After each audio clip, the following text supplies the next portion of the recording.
Hey y'all, welcome back to Feasting on the Word with D.G. Hamblin. Today we're going to provide a defense of Nephi, legal defense under the law of Moses for killing Laban and for taking the brass plates. Before we get into that, I just want to mention what a great time I had at Eagle Mountain at the Book of Mormon Evidence Conference. I got to meet and talk with so many great people while I was there. Rod Meldrum and his friend Ryan Nelson. Ryan is one of the most humble, nicest guys I've ever met. In fact, everybody I met was very personable, really nice, and was willing to take time to talk with me for a few minutes. The whole thing was a bit of a whirlwind, I got to meet so many people. And now I'm going to be appearing. I received an invitation and accepted to appear on The Last Dispensation. It's Troy Abel's podcast and YouTube channel. I've been following him for a few months. If you're not watching that show, you need to. He has a lot to bring to the table. He's very knowledgeable, and the show's interesting as well as being informative. So watch him. So anyway, he asked me or invited me to record a couple of episodes. We're going to do that next month. So at some point in the future, you might see me on The Last Dispensation. There's also the possibility a few others expressed a little interest to me in having me on. We'll see. I'm not going to say who or when or where because there's been no invitation officially extended or any plans made for that. I'm also, I won't get into everything that happened. It was a lot.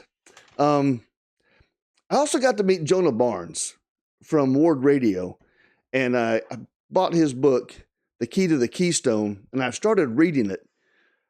If you don't have this book, you are missing out on a lot of really cool information. He is I'll say an expert. He's an expert on apocryphal texts. And this book shows how, well, you can see here on the subheading, how apocryphal texts unlock the Book of Mormon's brass plates. He does an excellent job. It's not the type of scholarly book that's dry. If you know anything about Jonah and his sense of humor, you'll find that in here as well.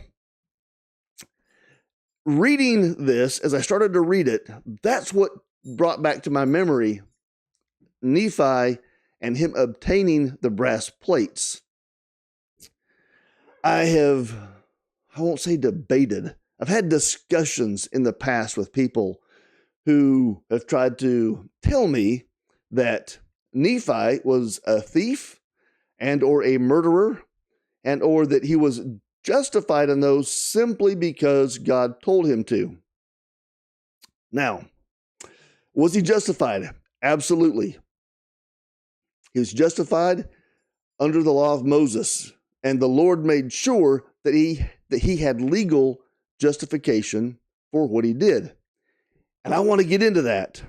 So let's talk about, we're going to be if you have your scriptures, if you want to open them up, however you have them, whether it's traditional books or electronic. We will be in 1 Nephi chapter 3 and also Exodus chapters 21 and 22. Let's go through the story just quickly here. So in 1 Nephi chapter 3, Nephi has been talking to the Lord, and he comes back to the tent of his father, and his father tells him in verse 2, and it came to pass that he spake unto me, this is Lehi speaking to Nephi, saying, Behold, I have dreamed a dream, in the which the Lord hath commanded me that thou and thy brethren shall return to Jerusalem. For behold, Laban hath the record of the Jews, and also a genealogy of my forefathers, and they are engraven upon plates of brass. We all know that Nephi was happy to go. His brothers, not so much. But Nephi, in verse 7, we have our kind of well-known, I will go and do the things the Lord hath commanded verse. And so they do. Now, remember, Nephi's the youngest, but he's the one who seems to be kind of leading this expedition, this mission to obtain the brass plates. And when they get to Jerusalem, they cast lots. In other words, they rolled dice, and it would have been dice, just like we have today. Maybe I should talk about that sometime, but dice have been around long before Nephi was. So they cast lots, and the lot falls on Laban. He rolled a 7, and he got to go. So he goes, you know the story, I'm sure. He goes into the house of, man, I probably said this all wrong. The lot falls on Laman. Man, I have Laman and Laban both in a story. In my mind, the way it works, the way I easily confuse things, I'm probably going to make this mistake more than once. Anyway, Laman rolls a 7 and has to go to Laban to ask him for the brass plates. And so he does that. And we can read then what happens in verses 11 through 13 of 1 Nephi chapter 3. And it says, "And we cast lots, who of us should go into the house of Laban. And it came to pass that the lot fell on Laman, and Laman went into the house of Laban, and he talked to him as he sat in his house. And he desired of Laban the records which were engraven upon the plates of brass, which contained the genealogy of my father. And behold, it came to pass that Laban was angry, and thrust him out from his presence, and he would not that he should have the records. Wherefore he said unto him, Behold, thou art a robber, and I will slay thee." And that is a key point that we need to remember. He says, "Thou art a robber, and I will slay thee." He is actually invoking part of the law of Moses, one of the instances where you are justified in killing another person. And we'll get to that in just a minute. So, he escapes, he flees, he goes back to his brothers, and the brothers are like, "Yep, I'm done. Let's go home. We tried, didn't work." And Nephi isn't having it. "Nope, we are not done." He says, we are going to get these brass plates. So he comes up with a plan. They go to the land of his father's inheritance, where he had a whole bunch of stuff. And he says in verse 16 of chapter 3, "Wherefore let us be faithful in keeping the commandments of the Lord. Let us go down to the land of our father's inheritance, for behold, he left gold and silver and all manner of riches, and all this he hath done because of the commandments of the Lord." So they go and they're going to get all this stuff. And we can continue reading a little bit about it here in verses 22 and through 24. "And it came to pass that we went down to the land of our inheritance, and we did gather together our precious things." It's interesting, he doesn't say here, we got some of them. It sounds like they took everything. "And after we had gathered these things together, we went up again unto the house of Laban." I just picture them having camels just loaded down with all of this stuff. So they go to Laban with all of these riches. His plan is to buy the brass plates, right? "And it came to pass that we went in unto Laban, and desired him that he would give unto us the records which were engraven upon the plates of brass, for which we would give unto him our gold, and our silver, and all our precious things." And then what happens? Verse 25. Laban becomes the robber. "And it came to pass that when Laban saw our property, and that it was exceedingly great, he did lust after it, inasmuch that he, or insomuch that he thrust us out and sent his servants to slay us, that he might obtain our property. So he wants to just kill them and take their stuff.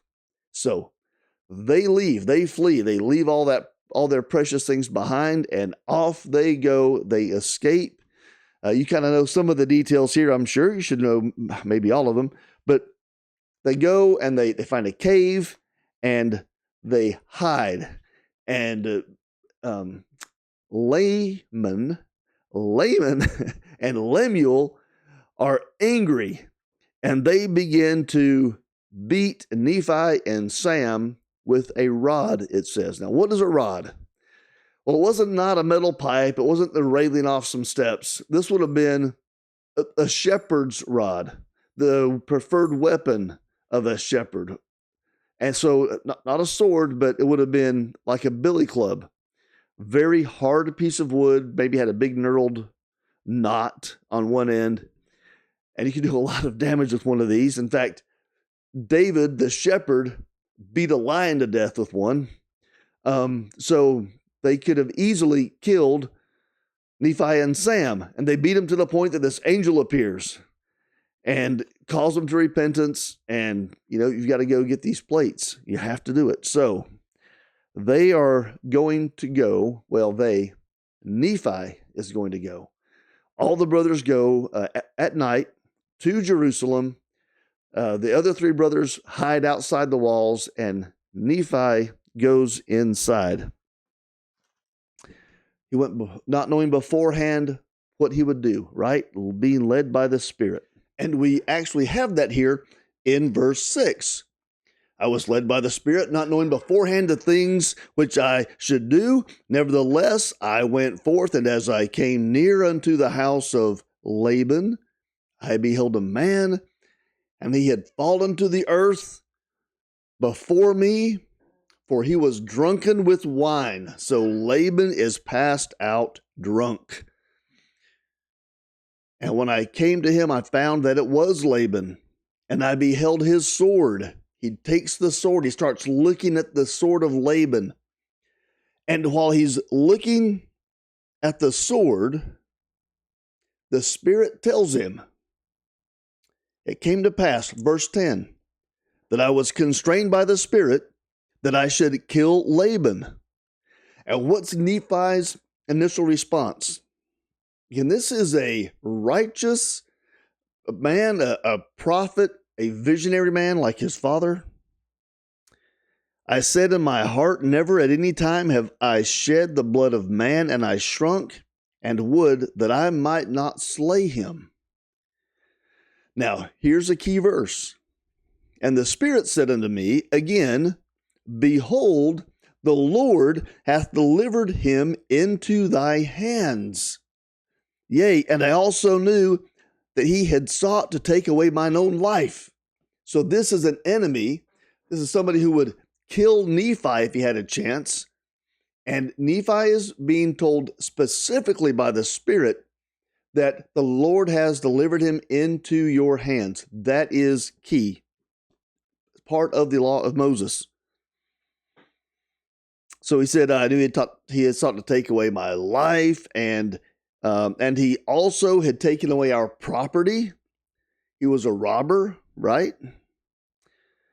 So the Spirit again tells him to slay him. And then he tells him in 13, behold, the Lord slayeth the wicked to bring forth his righteous purposes. It is better that one man should perish than that a nation should dwindle and perish in unbelief.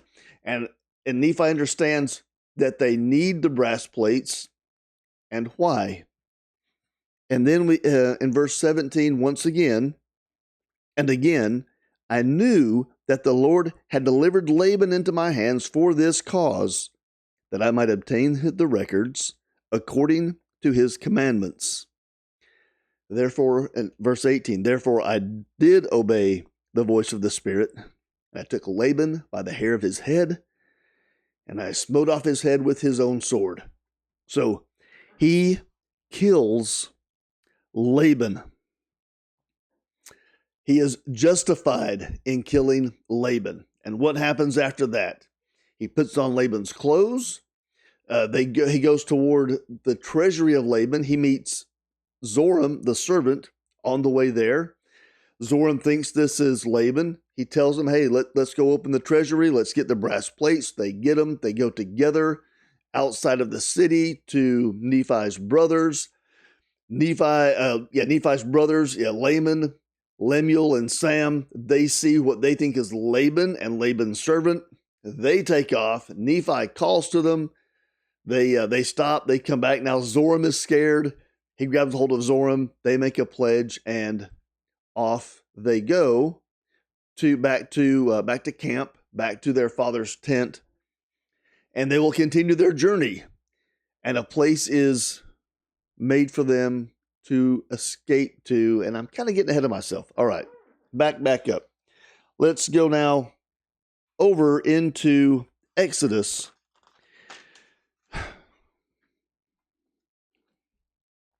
Actually, before we get into Exodus, let's just summarize the key verses we really want to look at here are in chapter 3.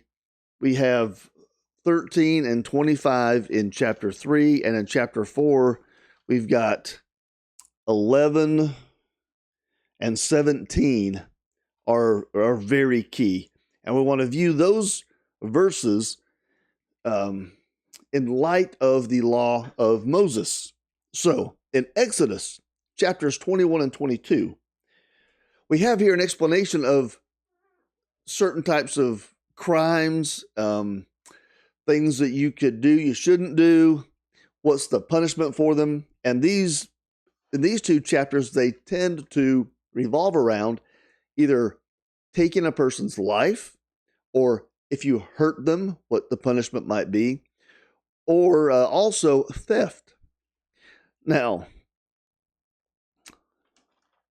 so theft involves the punishment for stealing, and also the restitution you have to pay. The first verse I want us to look at is in Exodus 22, and it is verse 2. This is the portion of the law of Moses which Laban tries to invoke when he says he is going to kill Laman. If a thief be found breaking up, and that means breaking in, and he be smitten that he die, there shall be no blood shed for him. In other words, you're justified if you catch somebody stealing from you and you kill them.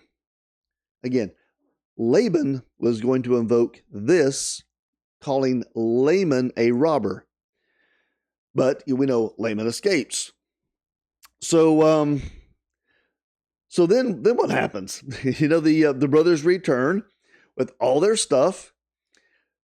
Laban sees it. He covets, kind of breaks a commandment. He covets their stuff, and he decides he'll just have them killed and he'll just take what they've got, right? So at that point, who's the robber? Laban becomes the robber. He also violates another passage we have here in chapter 21. Let's look starting at about verse 12. It's talking here about killing people. He that smiteth a man so that he die shall be surely put to death. And if a man lie not in wait, but God deliver him into his hand, and remember that's kind of key right there, just keep that in mind as well. Deliver him into his hand, then I will appoint thee a place whither he shall flee. And verse 14, but if a man come presumptuously upon his neighbor to slay him with guile, thou shalt take him from mine altar that he may die. So, if you use some kind of trickery or in some kind of sneaky way, go to kill a person, it doesn't say that you have to actually kill them. It says if that's your intent. then you are worthy of the death penalty. So what does Laban do when they come back with all of their stuff? I believe he's using some guile there. You know, it's not like they're delivered into his hand in some kind of way. He had already run Laman off. They're coming back. He allowed them to come into his home. Perhaps he was already planning to kill them when he let them in. That, to me, is a type of guile. And he would have known. He would have been told before they came in that they had all this stuff. They had, hey, man, they're bringing a bunch of gold and silver and all kinds of things. I'm sure that Laban knew what their plan was to try to buy the plates before they ever came in. So he's using some deception, some guile, letting them think that perhaps he's willing to bargain with them over the plates. But when they say, hey, this is everything we've got, his plan then, I'm going to kill you. I'm going to take your stuff. So robbery and guile. So 2 times they're being justified for killing Laban. But it doesn't stop there, because Laban is delivered into Nephi's hand. And it said in verse 13, that if a man lie not in wait, but God delivered him into his hand, then I'll appoint thee a place whither he shall flee. Okay, so we see there that Nephi is justified. 3 instances here under the law of Moses. He was a robber.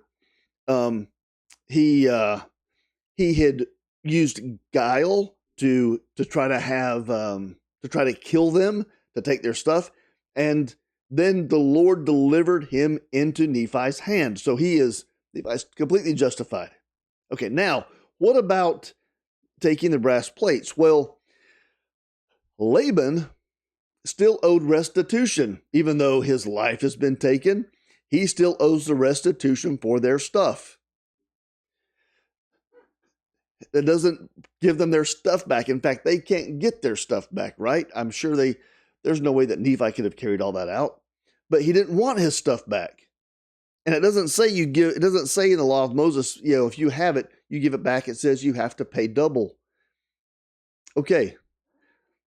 If it had been a fair trade, and Laban lets them think by letting them into his home that he's willing to negotiate, that's kind of implied there that he would have taken, or he's implying, I think, back to Nephi and his brothers, that he's willing to negotiate, and that that would have been a fair price. Now, how much are those plates worth? They're made from brass or copper or some kind of high copper alloy. It needed to be soft enough for them to write on, so it wouldn't have been too hard. So they have these plates, these kind of copper plates. How much are they worth? Well, does it matter? This is going to be the restitution. So when Nephi puts on Laban's clothes, and then goes and has Zoram go with him. Again, Zoram thinking he's Laban. They go and he obtains the plates and takes them with him. That's simply the restitution for what Laban owed them under the law of Moses. And you can read all through chapter 22 under the law of Moses, all these instances here. See if, anyway, about every second or third verse, it seems like, that you're required to repay. For example, verse 7 of 22, if a man deliver unto his neighbor money or stuff to keep, and it be stolen out of the man's house, if the thief be found, let him pay double. There are plenty of other instances. It's pretty clear to me that in this case, Laban owed them, at the very least, restitution for the value of what he took. But I believe he would have owed them double. Well, he doesn't take double. He only takes what he was sent to get. Can you see the point I'm trying to make? Is Nephi justified because the Lord tells him to? Well, yes, but the Lord made sure that Nephi would have the legal justification under the law of Moses to take the life of Laban. That's why the lot fell on Laman to begin with, and Laman, accused of being a robber, they try to kill him. That is why he's told, or he has the idea, I believe probably inspired by the Spirit, to go get all your stuff and take it and try to buy them. Again, when it doesn't work, but it builds the case for the end point here, where Nephi is justified in killing Laban. What would have happened if he hadn't killed Laban? What if he had been able to just sneak in and get the brass plates and leave without being found? Well, Laban would have known who did it, and there would have been a search and a hunt, and they would have hunted them down out in the desert. What if Zoram was left behind? I think one of two things happen, maybe one of three. Either Zoram is accused of killing Laban and he's killed, or they believe Zoram's story. They probably would have killed him anyway, and then they go looking for Lehi and his family. Maybe they believe Zoram and Zoram's not killed, but it would not have ended well. Could the Lord have miraculously protected them? Yes, but why use an extraordinary miraculous means? The Lord's not in the habit that I'm aware of using miraculous means when he doesn't have to, when he can, when the ordinary, especially here, the justification under the law of Moses would apply. I hope I haven't confused anybody. I hope that I have laid this out logically. Let me re-emphasize these points just one more time. Laban accuses them of being a robber. Then he becomes a robber. He steals their stuff. He tries to kill them. Both of those instances right there alone, he's justified. When Nephi goes back, he is delivered into Nephi's hand. The third instance, or the third part of the law of Moses here, where Nephi is justified, triply justified there, and justified in taking the plates because it was owed to him as restitution for Laban stealing all of their property. Got it? All right. Do me a big favor. Why? Because I love you. And I do love you. No, do me a favor. Go study your scriptures, learn something interesting, and share it with somebody else. And I'll see you the next time.